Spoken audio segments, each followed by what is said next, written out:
बिस्मिल्लाहिर्रहमानिर्रहीम। अस्सलाम वालेकुम व्यूवर्स, आप देख रहे हैं Ayesha Aamir food and vlog. तो आज हमने बनाया है चिकन आलू शोरबा सालन। ये शोरबा आलू चिकन सालन तो आपने घर में ट्राई ही किया होगा, मगर इसको जो आज मैंने यूनिक नई स्टाइल में बनाया है, इसको बनाने के लिए जो मसाले मैंने यूज़ किए हैं स्पेशली आपको ये देखने होंगे और जानने होंगे, क्योंकि जो ये मसाले मैंने शामिल किए हैं ये हम होममेड ही हैं, मगर स्पेशली इनका तरीका और पकाने का स्टाइल थोड़ा चेंज है। तो आपको मेरी रेसिपीज़ कैसी लगी प्लीज़ मुझे लाइक और कमेंट्स करके ज़रूर बताइएगा। मेरे चैनल को प्लीज़ सब्सक्राइब ज़रूर करिएगा। तो चलिए हम इसको बनाना स्टार्ट करते हैं। इसको बनाने के लिए मैंने चिकन ली है आधा किलो, साथ ही इसमें आलू जाएंगे। ये 3 बड़े अदद मैंने आलू दरमियानी साइज़ के लिए थे, उनको मैंने कटिंग कर लिया है, नमक वाले पानी में डाल के रख लिए। साथ ही इसमें दही जाएगी आधा कप, नमक हस्बे ज़रूरत, अदरक लहसुन का पेस्ट जाएगा 2 खाने के चम्मच, हल्दी जाएगी आधा खाने का चम्मच, लाल मिर्चें जाएंगी 1 खाने का चम्मच और 2 दरमियानी प्याज, इनको मैंने बारीक काट लिया है।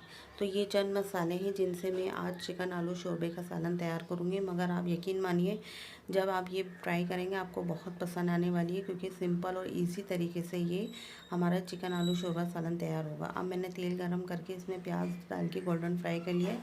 साथ ही मैं इसमें चिकन शामिल करके इसको थोड़ा सा फ्राई करूँगी, ताकि हमारी चिकन प्याज अच्छी सी फ्राई हो जाए। जब हमारी चिकन और प्याज अच्छे सा फ्राई हो जाएगा तो फिर हम इसमें मसाले शामिल करेंगे। तो अब ये देखिए हमारी चिकन फ्राई हो गई है। साथ ही मैंने इसमें अदरक लहसुन का पेस्ट, लाल मिर्चें, हल्दी, नमक डाल के मैं इसको भून लूँगी। मैं इतना मिक्स कर लूँगी कि हमारी चिकन मसाला अच्छी तरह मिक्स हो जाए। जब हमारा चिकन मसाला अच्छी तरह मिक्स हो जाएगा फिर हम इसमें दही शामिल कर देंगे। आधा कप दही डाल के मैं इसको भी मिक्स करूँगी और अच्छा सा मिक्स करके भून लूँगी, इतना कि हमारे मसाले की हीक वगैरह निकल जाए। तो इस तरीके स्टेप से आप इंशाल्लाह इस रेसिपी को ज़रूर ट्राई करिएगा। अब ये देखिए मैंने थोड़ा पानी डाल के इसको भून लिया था, माशाल्लाह से हमारा मसाला बिल्कुल रेडी है। साथ ही मैंने इसमें आलू शामिल कर दूँगी और इसको भी साथ ही भून लूँगी, ताकि हमारी चिकन आलू मसाला अच्छी तरह से भून जाए।